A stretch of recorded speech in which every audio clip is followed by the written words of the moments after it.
Welcome back to Hot Mess Murder Club, the only place where we dig into true crime cases that make you question reality, your neighbors, and whether locking your doors actually does anything at all.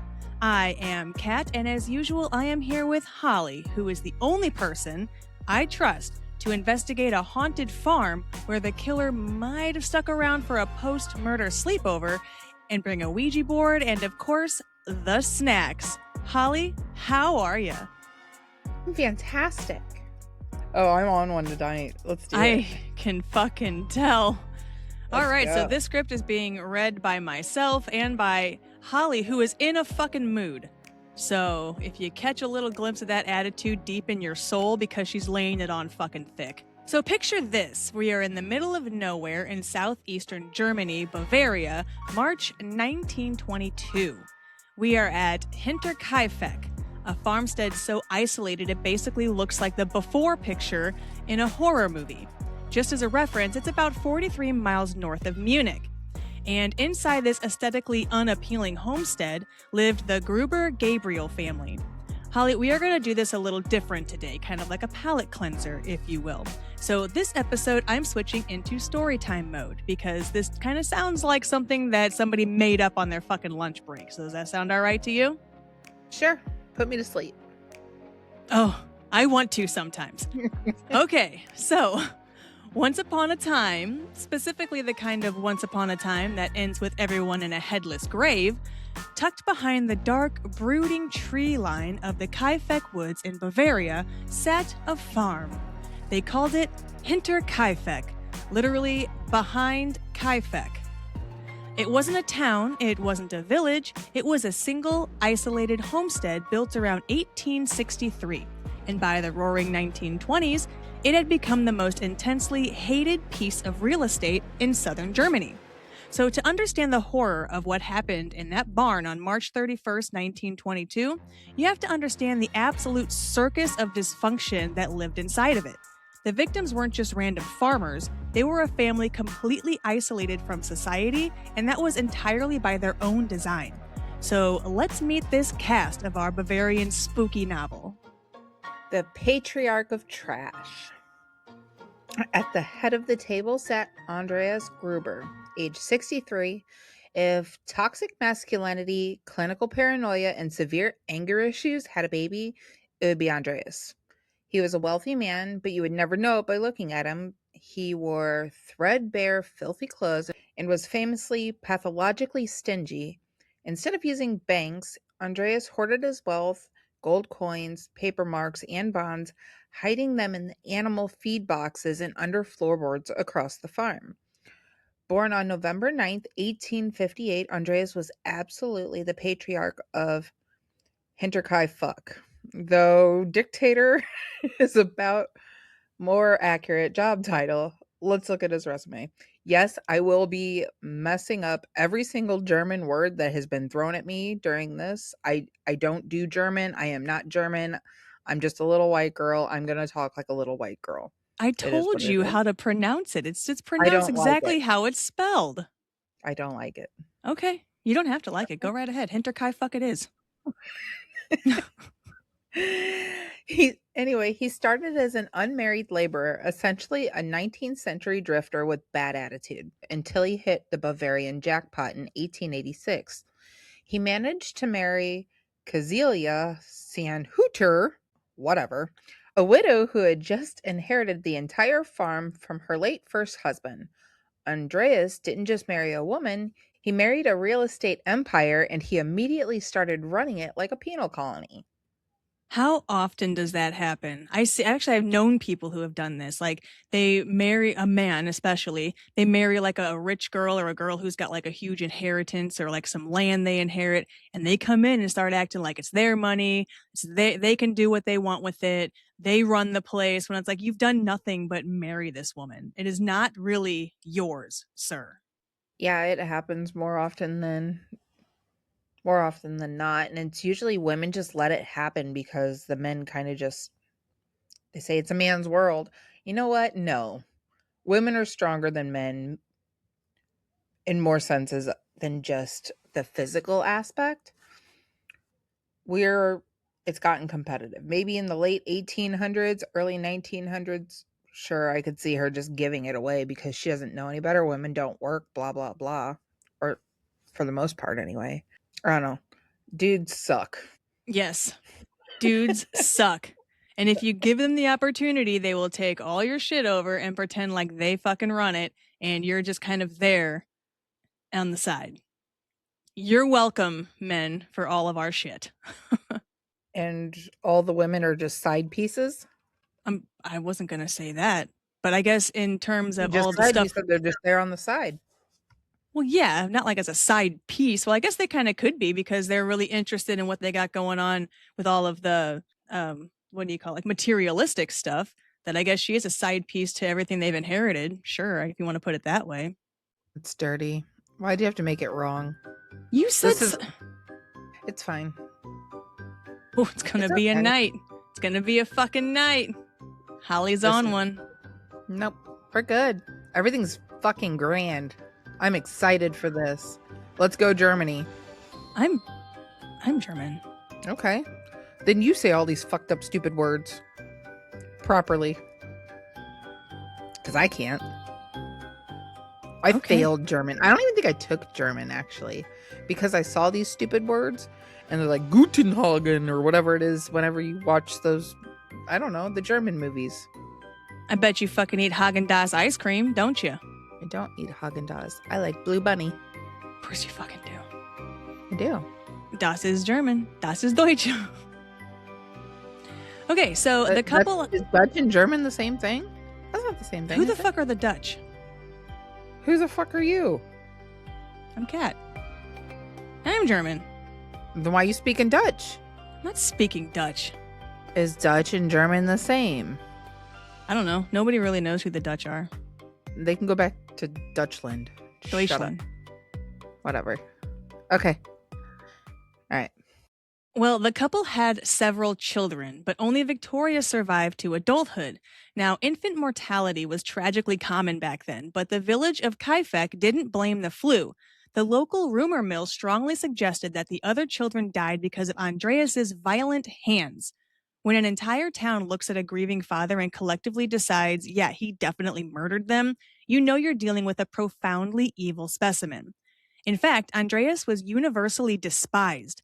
Neighbors described him as a crude, hot-tempered hermit who beat his wife with terrifying regularity.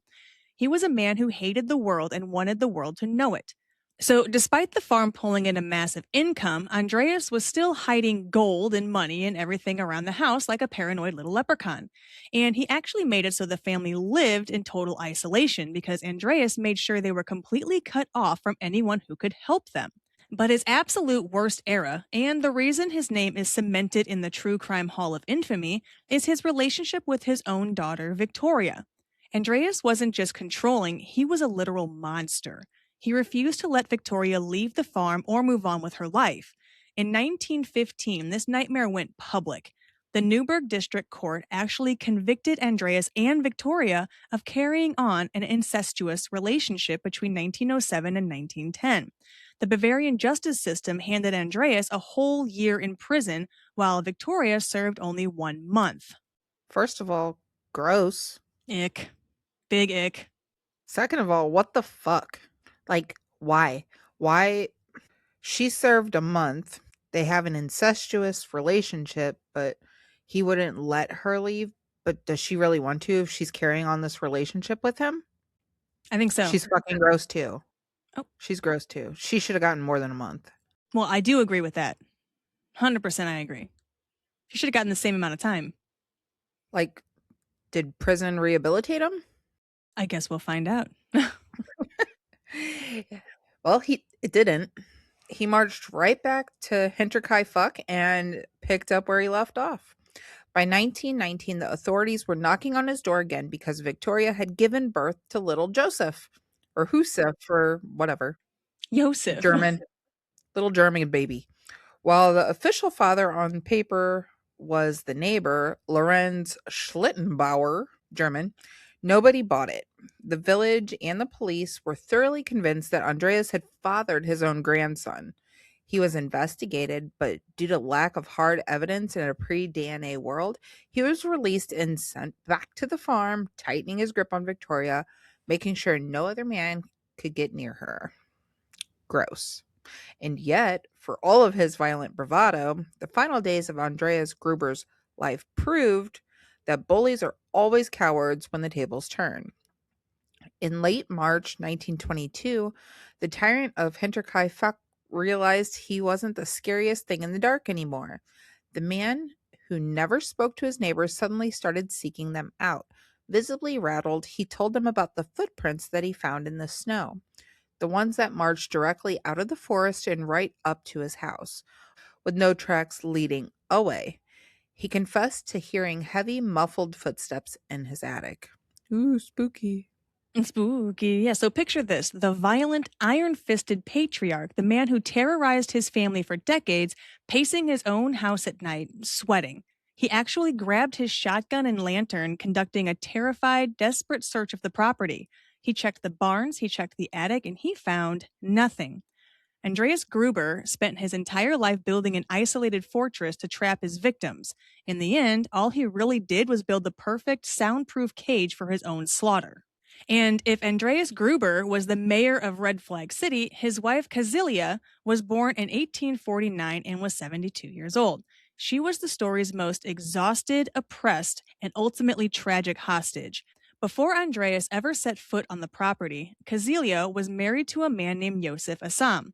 When Yosef died, Kazilia inherited the entire farmstead. She held the keys, she owned the land, but in 1886, she made what is arguably the worst business transaction in Bavarian history. She married Andreas. And it wasn't like a fiery romance, it was a 19th century corporate merger.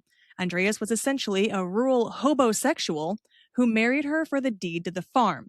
And the second the ink was dry, Kazilia's life became a living hell.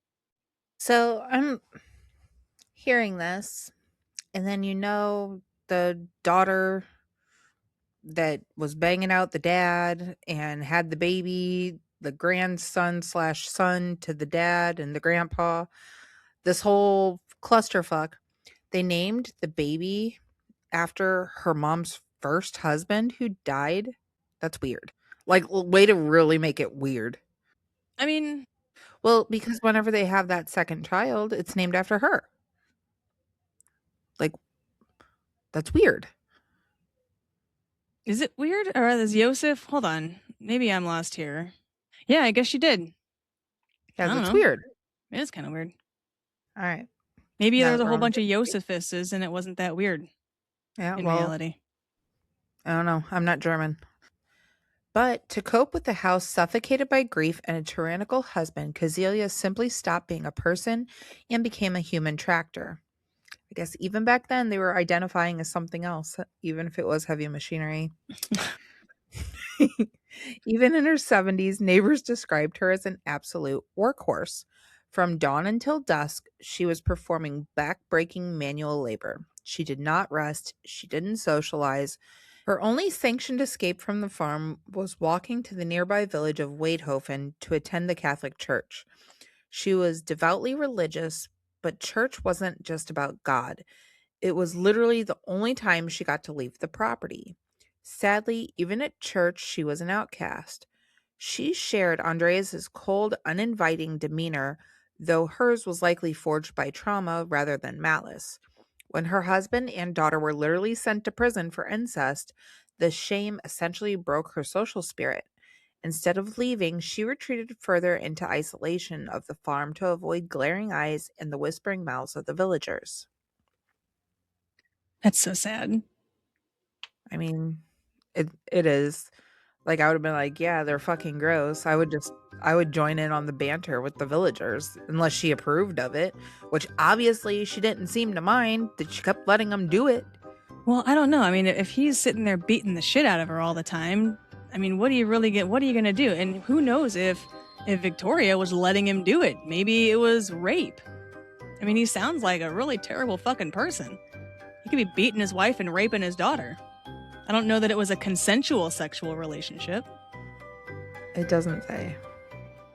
Okay, so Kazelia is the textbook definition of the silent victim. It was an open secret in the community that Andreas beat her relentlessly. She lived in a state of constant terror and oppressed silence. She knew her husband was a monster. She knew about the incest. She knew her home was a crime scene long before the murders. But trapped by the suffocating social norms of 1920s rural Germany and paralyzed by Andreas's volatile temper, she just kept her head down, swallowed the shame, and kept shoveling hay. In the final days of March 1922, the psychological toll of the farm finally shattered her. She was deeply affected by the previous maid's claims of ghosts. She could feel the presence in the house, and she knew something evil was there. And she was fucking right. If Hinterkaifeck was a cursed fairy tale, 35-year-old Victoria Gabriel was its tragic, trapped princess. Well, of course she was.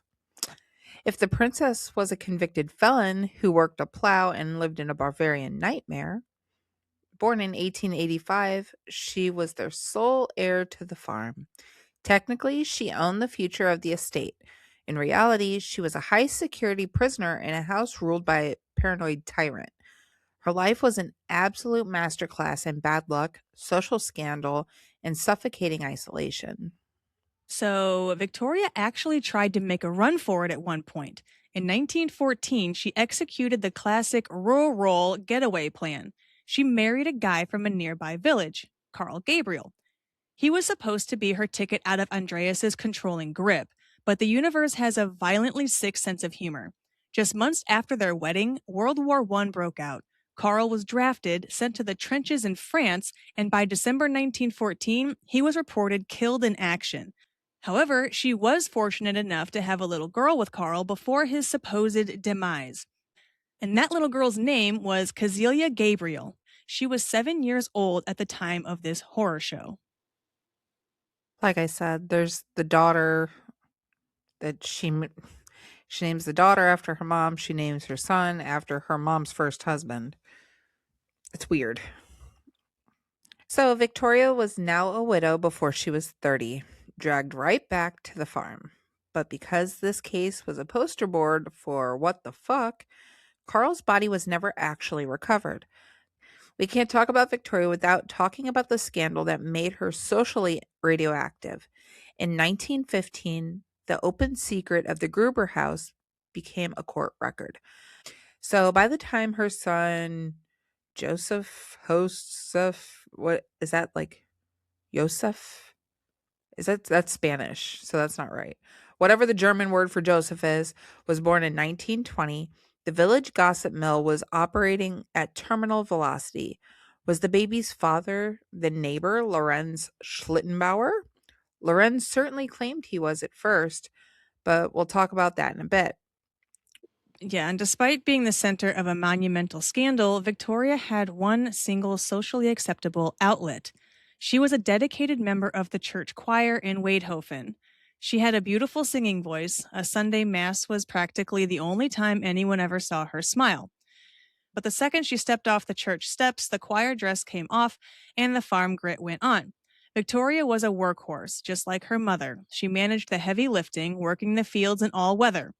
And while she was the legal heir and technically held the purse strings to a very wealthy farm, she was a rich woman who lived like an indentured servant.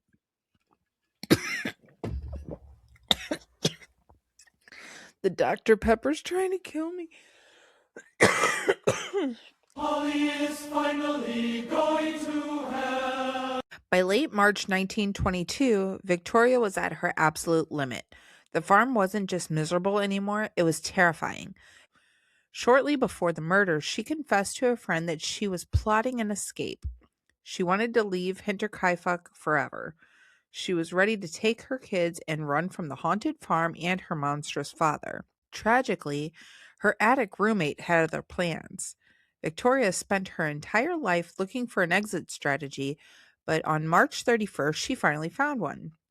It was at the blunt end of a farm tool. And in any true crime story, the kids are the hardest part to talk about. But at Hinterkaifeck, they weren't just victims of a horrific crime, they were prisoners of a profoundly toxic ecosystem long before the killer ever moved into the attic. Let's talk about the absolute collateral damage of the Gruber Gabriel household: 7-year-old Kazelia and 2-year-old Josef. Little Kazelia was Victoria's daughter from her brief marriage to the doomed Carl Gabriel. She was the one sliver of innocence on a property absolutely dripping with bad karma. Celia attended the local village school, which was particularly her only escape from the suffocating grip of her grandfather. But Andreas didn't value education, when there was manual labor to be done especially. Celia was frequently yanked out of class and kept home to perform grueling farm chores. Imagine being 7 years old and your valid excuse for missing math is, "My tyrannical grandpa made me shovel shit all day." Then we have 2-year-old German Joseph. This poor toddler's entire short life was defined by the grotesque rumors surrounding his birth in 1919. If Hinterkaifeck was a scandal factory, Joseph was the flagship product. His paternity was a massive town-wide controversy, like we mentioned before. So initially, the neighbor, Lorenz Schlittenbauer, stepped up. He claimed to be the father and even planned to marry Victoria. But as we know, Andreas Gruber was not about to let his daughter and the farm's heir slip out of his control.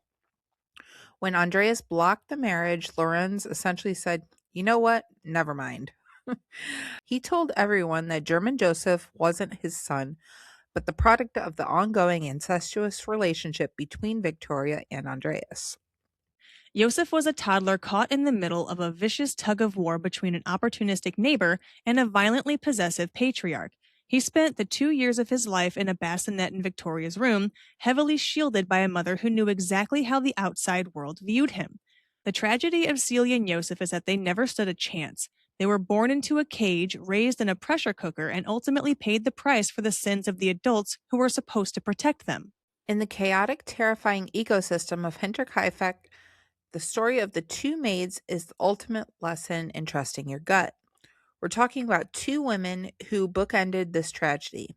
Okay, let's look at the maids, Crescenz Rieger and Maria Baumgartner. Crescenz was the woman who listened to the red flags. From late 1920 until September 1921, Crescenz was the maid at the Gruber farm. Let me tell you, she was the only person in the entire story with the functioning prefrontal cortex.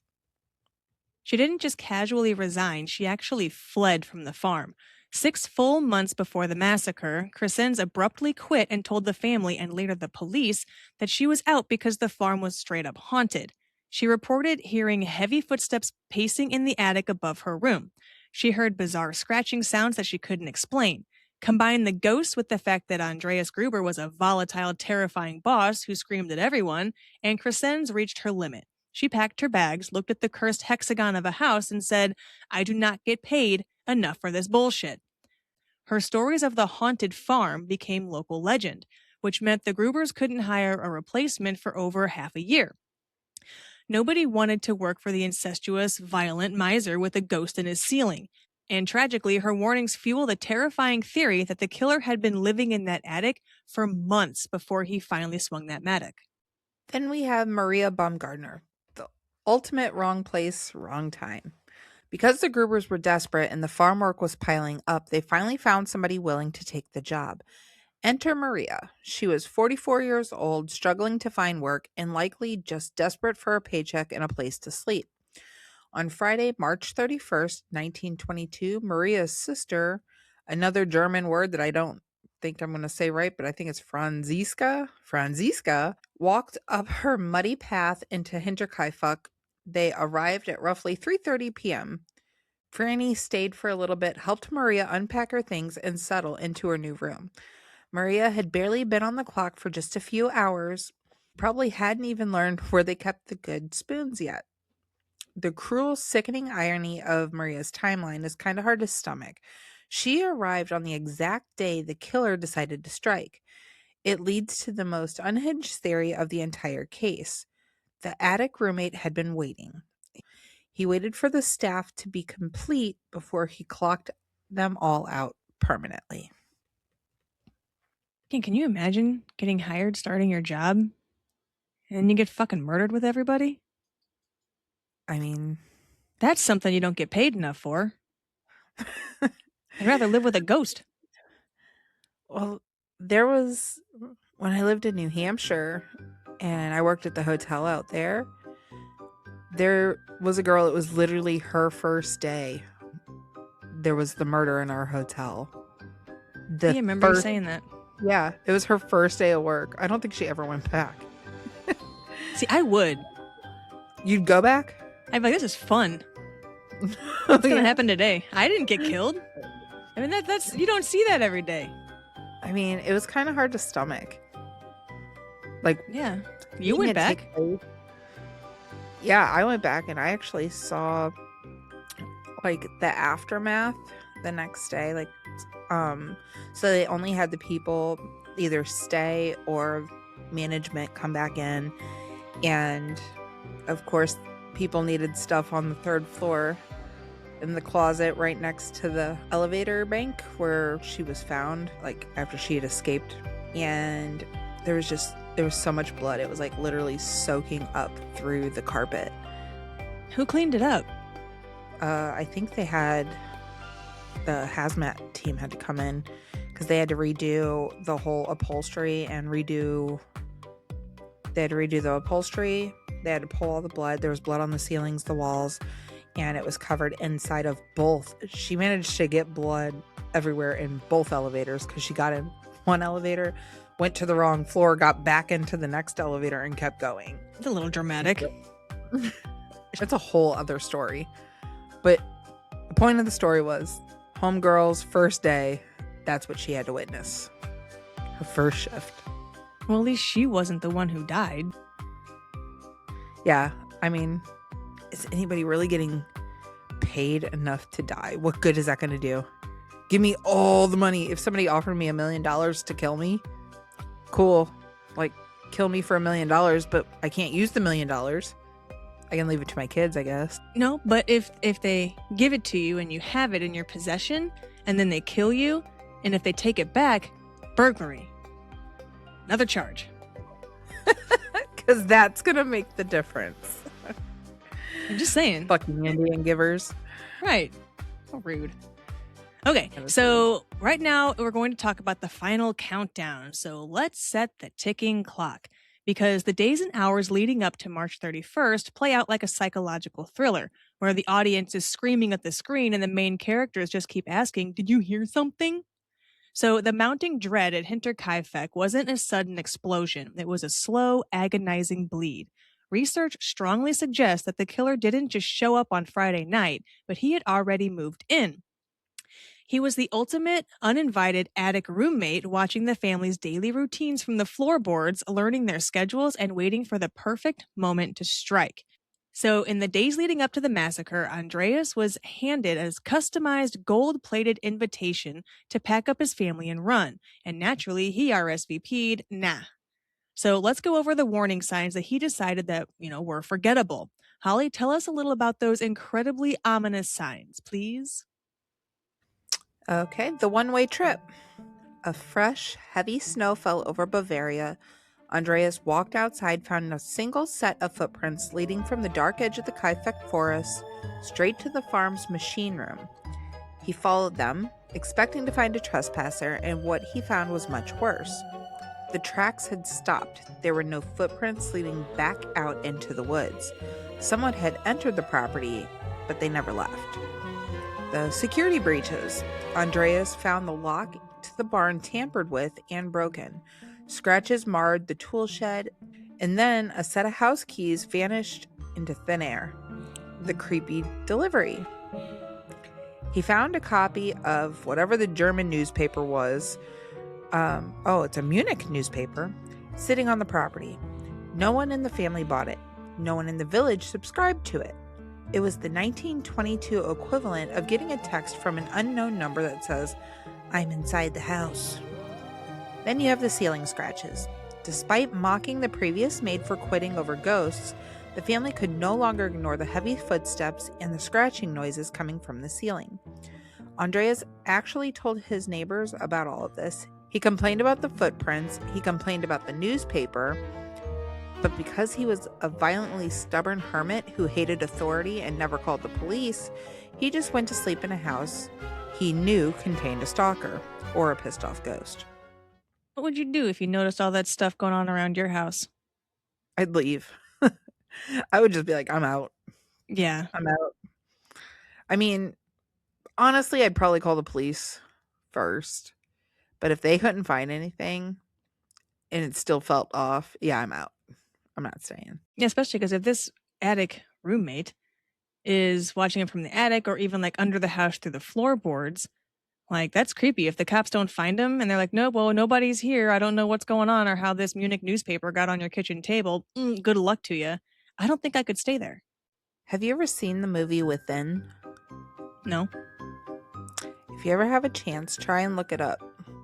It's kind of the same scenario, but instead of somebody living in the attic, and it is a man who had previously murdered his family. It was like his childhood home, and he murdered his family, but he was living in the walls.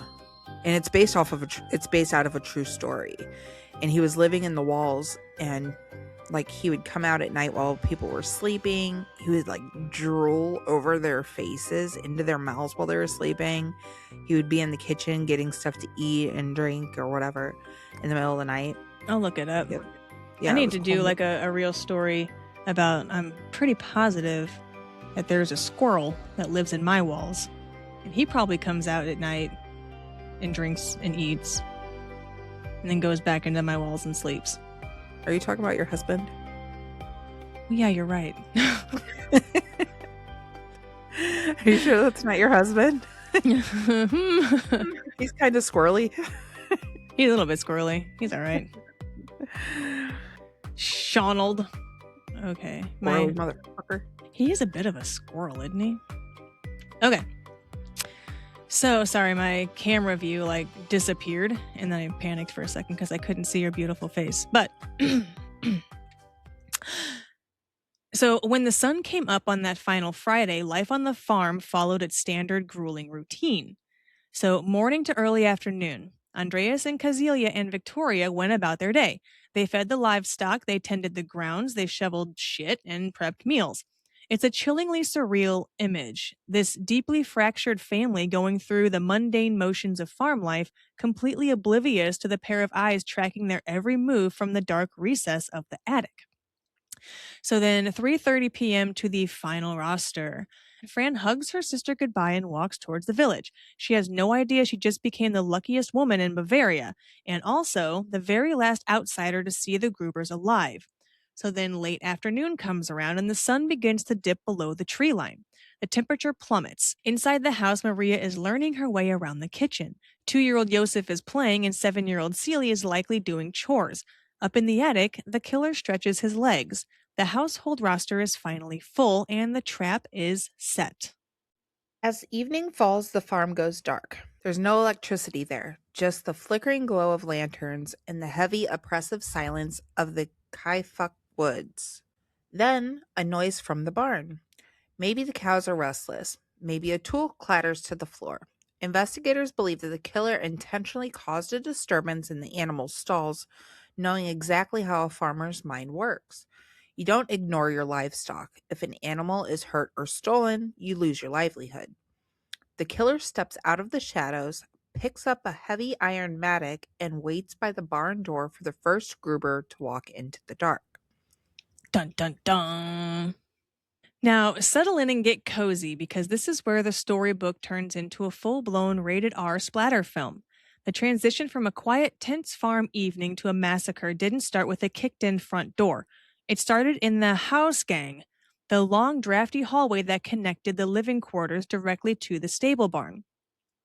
It's late evening, the farm is cloaked in that heavy, oppressive Bavarian darkness. The killer is already inside, tucked into the shadows of the hayloft or crouched in a dark corner of the barn, holding that mattock. For those who aren't familiar with vintage farm weaponry, a mattock is a heavy, dual-headed pickaxe. One side is a pointed spike and the other is a blunt, flat iron hammer. It is designed to break solid earth. However, tonight, it's going to be breaking bone. Now, the killer knows exactly how farmers operate. He agitates the cattle, he makes a noise, and in 1922, if you hear your livelihood screaming in the barn, you don't lock the door, you fucking go look. So basically, he lured them out one by one into the killing zone.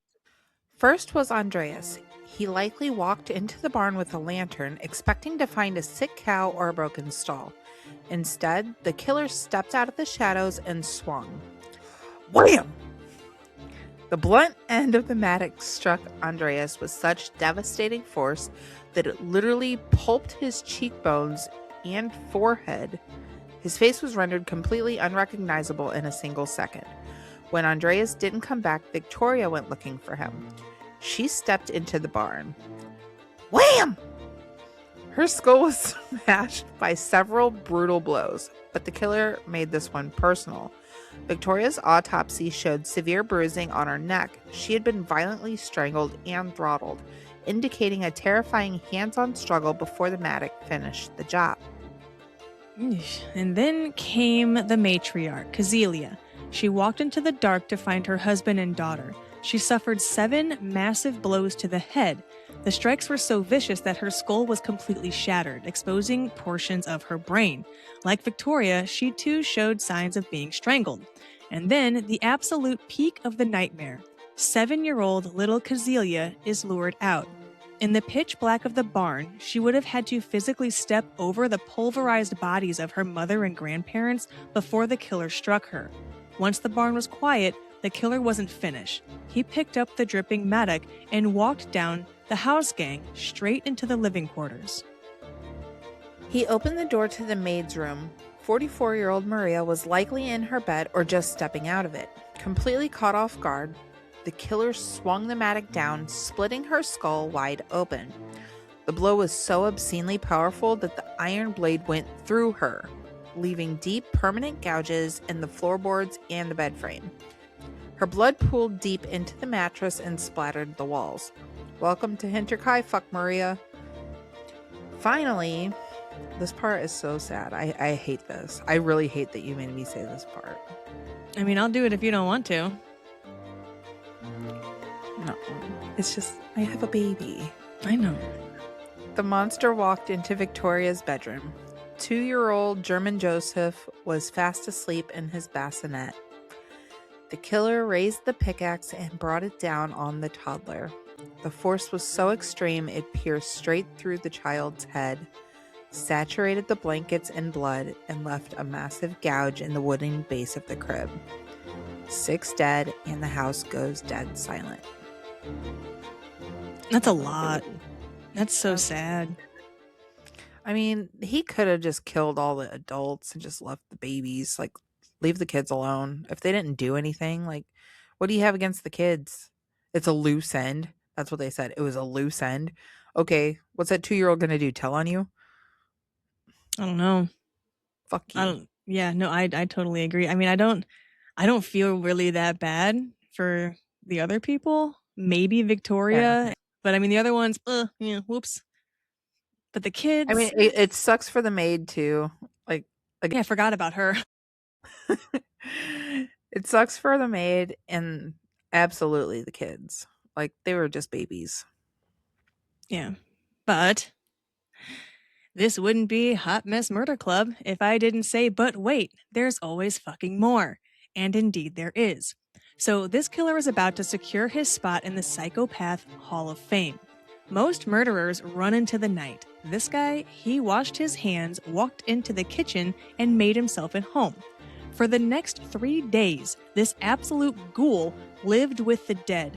When the neighbors finally entered the kitchen days later, they found half-eaten meals of bread and freshly sliced meat sitting on the table. He had cooked using their supplies. He had slept in their beds. The search party actually found the sheets rumpled and still retaining some warmth, meaning he was likely napping in the house just hours before they broke in. He kept the fires roaring in the chimneys so he wouldn't get chilly. Most chilling detail of all, the animals were perfectly healthy. The cows had been milked, the livestock was fed. This man had carefully stepped over the bloodstains and the death stack in the barn every single morning to do the farm chores, just to make sure that the cows wouldn't scream from hunger and alert the neighbors. He didn't just murder the Gruber family, he replaced them. Now, when the search party finally breached the farm on April 4th, they walked into a wall of scent. The smell of livestock mixed with the heavy, sweet rot of bodies that had been sitting for 4 days. Gross. Like, yeah, it is gross, but it's like, dude, like, you just gave yourself more work to do. Yeah. Like you didn't do enough. Now you're like, oh, I guess I have to run the farm now. And he's not even getting paid. No. Well, I mean, were they really getting paid? No. Well, I mean, they were making money off of it. Their livelihood was working the farm, running the farm. This guy just got some bread and fresh cut meat and was like, all right, thanks, guys. He got a bed. Oh, that's true. He was able to sleep in a bed instead of sleeping in the attic or under the floorboards. Yeah, this is like a terrible dark Goldilocks. I couldn't believe that, like, after he goes in and kills the entire family and the maid, then it's like, I guess I'll do their chores because I'm going to stick around and I don't want anyone to find out. Well, I mean, he's not a complete monster, Holly. No, he's got to make sure the cows are fed and milk. He's taking care of the animals, and honestly, thank you. We should be thanking this man. Anyways, so what they found in the barn wasn't just a crime scene, it was a whole ass display. The killer had mechanically stacked the 4 bodies like cordwood. Andreas, the elder Kazelia, and Victoria were piled on top of each other, with little Kazelia tossed on the very top of the death stack. To hide the gore, the killer threw an old, heavy house door over the pile and covered the limbs with armfuls of blood-soaked hay. So if you thought the murders were messy, buckle up, because the 1922 Bavarian police investigation was less CSI and a little bit more Three Stooges. When the search party finally breached the farm on April 4th, they didn't exactly secure the perimeter. The initial probe was eventually led by investigator George Rugenberger. I said that wrong. Gruber. Whatever. German. And his team from Munich. But by the time the actual detectives arrived, the crime scene was effectively destroyed by the locals. In this part of the investigation, I wouldn't really call this part of the investigation, but I mean, it's actually a little bit comical, and it shouldn't be because this is a murder, but so the search was led by none other than Lorenz Schlittenbauer. He literally used his own key to get in. And what did this search party do when they found a barn full of pulverized bodies? Did they back out slowly and call for backup? No. They waltzed right in. They moved the bodies, they handled evidence, and in the dumbest detail of this entire saga, some of the onlookers actually went into the Gruber's kitchen, lit the stove, and cooked themselves a meal, while 6 corpses were sitting 50 feet away. You find a family completely obliterated by a farm tool, and your first instinct is, wow, looking at all this brain matter makes me really want a bratwurst. I can't. I have nothing to say to that. Like, what do you, like, nothing. I got nothing. So we're just going to keep going. Yeah, I don't know what to say either. Like, oh, well, it's tragic, but I'm kind of hungry. So yeah, I'm a bit hungry. Yeah, go make me some snacks. I'd like a bratwurst, please. At first, Inspector Gruber thought it was a robbery gone wrong. It made sense. Andreas was a known miser who hoarded cash. But that theory died immediately when the police walked inside and found massive sums of money, gold coins, and jewelry literally sitting out in plain sight, completely untouched. The killer didn't want their money. The killer just wanted them dead. And as we know, the killer didn't run. The crime scene showed undeniable proof of the guest for 3 days after the massacre.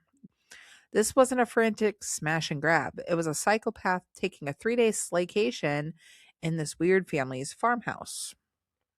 That's exactly what it was. A slaycation in a weird family's farmhouse. I mean, maybe he was mad that dad and daughter were banging it out. I mean, that's fine. So just kill those 2. That's what I'm saying. Like, it should have only been them. It shouldn't have been the baby. No. Or the maid. I keep forgetting about her. Sorry, Maria. So on April 5th, the court physician, Dr. Johann Baptist Almuller, arrived to perform the autopsies. Dr. A definitively established that a medic was the murder weapon, though they couldn't find it at the time. Actually, they wouldn't find the murder weapon until a year later in 1923 when the farm was demolished. The blood-caked mattock was found hidden under the attic floorboards, right exactly where the haunted footsteps had been coming from. But the most disturbing detail of the entire case, the one that will keep you awake at night, came from the autopsy, which, by the way, Dr. A had to perform these autopsies on the Gruber's own kitchen table in the barn where the bodies were found. So that's fucking gross. And during his autopsy, he discovered that 7-year-old Kazelia did not die instantly. The massive blow had shattered her lower jaw, leaving her completely unable to scream for help. She lay there in the freezing dark, bleeding out on top of her family's corpses for hours. In a state of prolonged, agonizing shock, the little girl had reached up and torn great tufts of her own hair out by the roots. When they found her frozen body 4 days later, the bloody clumps of hair were still clenched tight in her tiny fingers. That's rough, man. Like, let me just rip out all my hair because I can't scream. I guess there it doesn't make sense to me, like, what that was gonna do. Like, what was the purpose of that? If you can't scream, you can't scream. Ripping out your hair is not gonna make you scream anymore.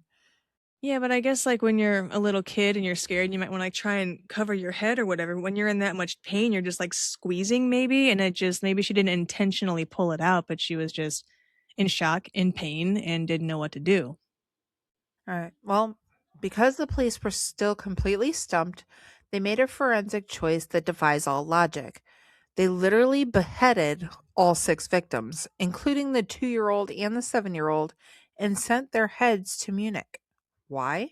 To show them to clairvoyants and psychics, hoping a medium could look at the skulls and magically identify the killer. Obviously, it didn't work, and to make matters worse, the skulls were never returned and were permanently lost in the bombings of World War II. The Hinterkaifeck 6 are buried entirely headless. Over the years, the police questioned over 100 people.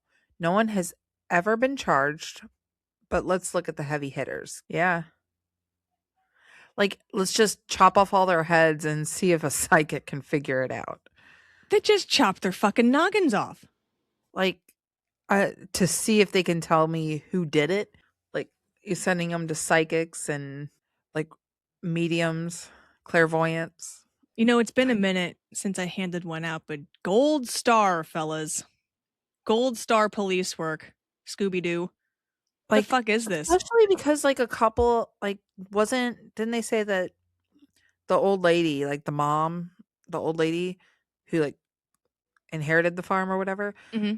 her whole brain, or her brain was hanging out, exposed, her skull was completely shattered.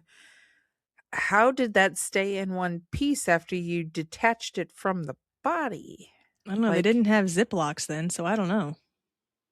I mean, saran wrap? Was that a thing? I don't know. Maybe just a paper bag? A Paper bucket? bag?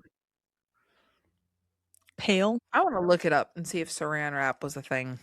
Yeah, you look that up. I'm going to keep going. So, the heavy hitters of this investigation was obviously Lorenz Schlittenbauer, the prime suspect, actually, and he even had a key.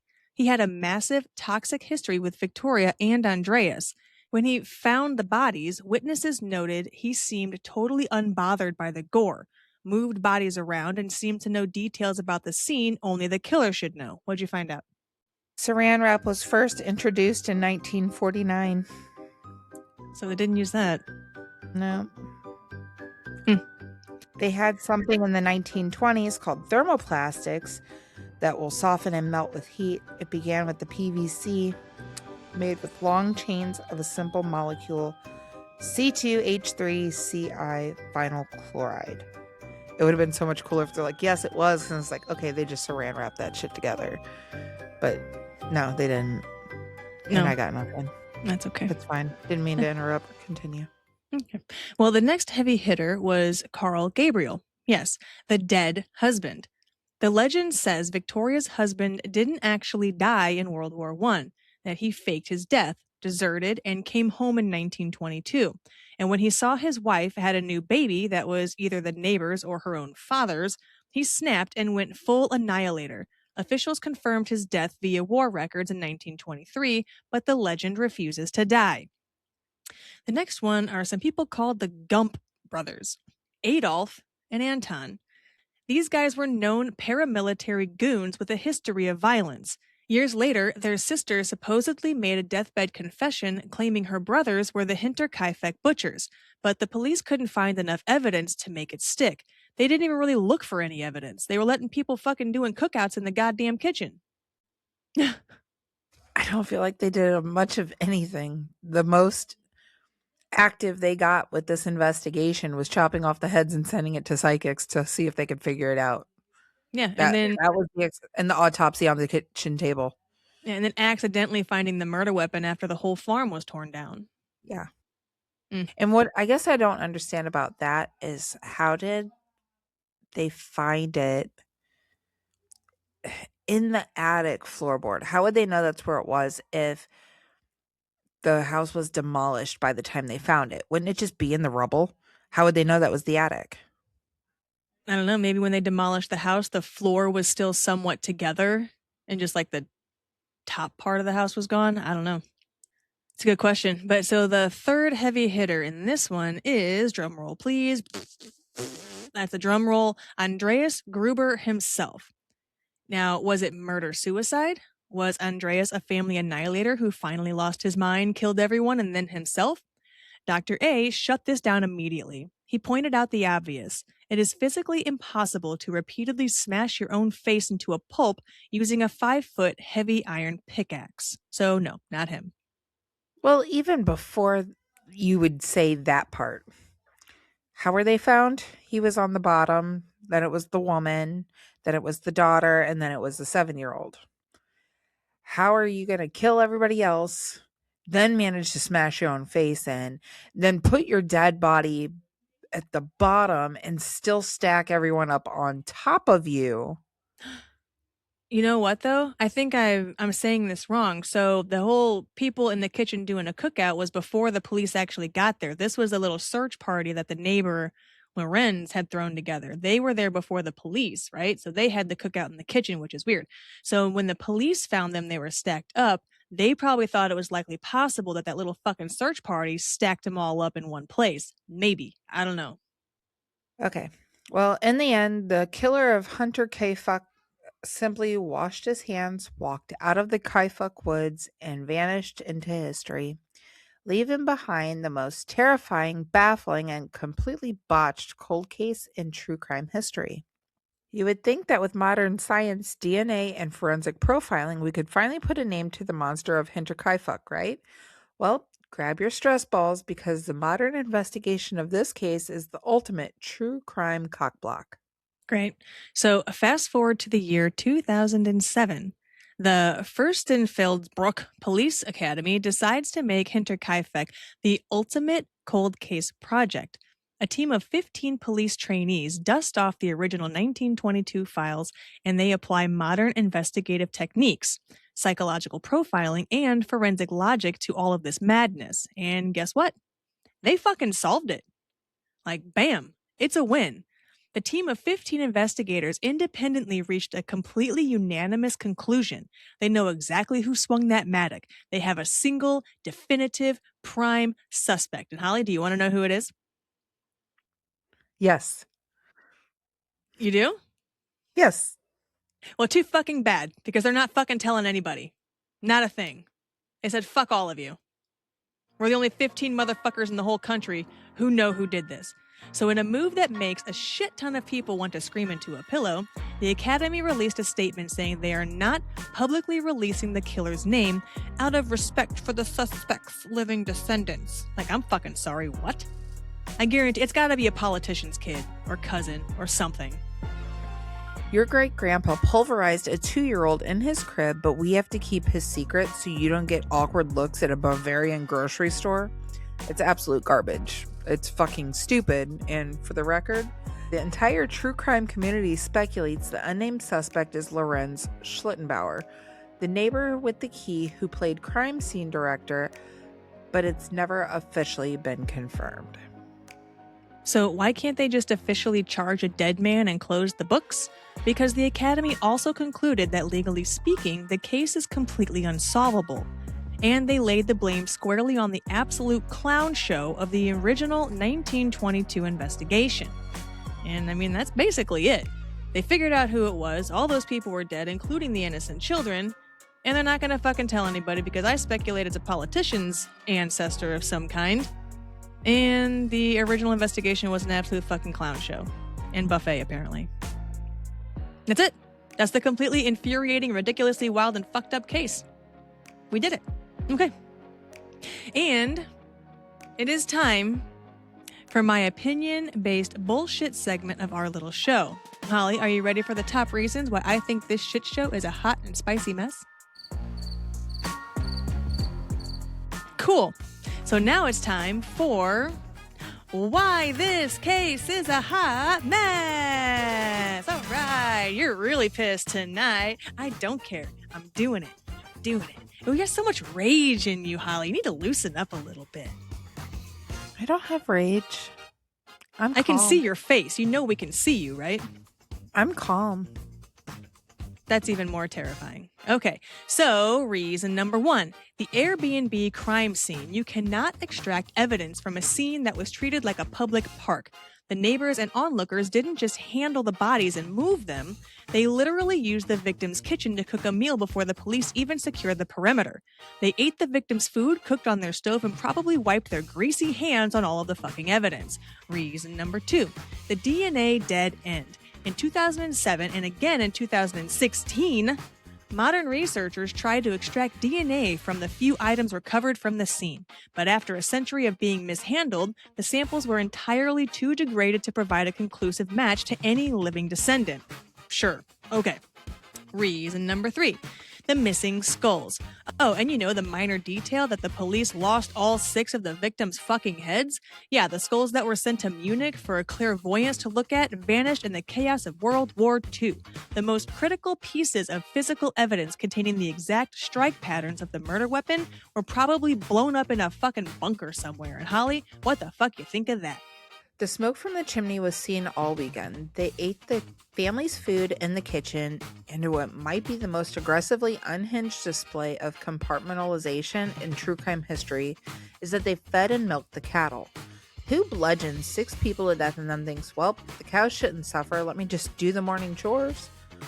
It is the most terrifyingly domestic crime scene behavior imaginable. And what was his reaction to realizing a secret phantom roommate was pacing above the ceiling and stealing his keys? He told his neighbors about it, shrugged, and then just went out to the barn in the pitch black night. He didn't lock the doors. He didn't grab a weapon. He basically said, must be the wind in the middle of the literal horror movie. So, yes, Kat, the 1922 police force was a parade of forensic clowns, but this entire case was doomed the second Andreas looked at a one-way set of footprints in the snow and thought, time to go check on the pigs. That is true. I certainly wouldn't look at a one-way set of footprints and be like, we'll be fine. And that is it, you guys. So make sure you're following Hot Mess Murder Club anywhere you lurk for your podcast. New episodes drop every Monday for your ear holes to enjoy. And remember, if you find footprints leading up to your house and none leading away, don't investigate, don't sleep on it, you leave immediately. Or don't and just become part of the floor plan. I don't give a fuck. Either way, get the fuck out of my house. Goodbye. Bye. Say bye, Kiki.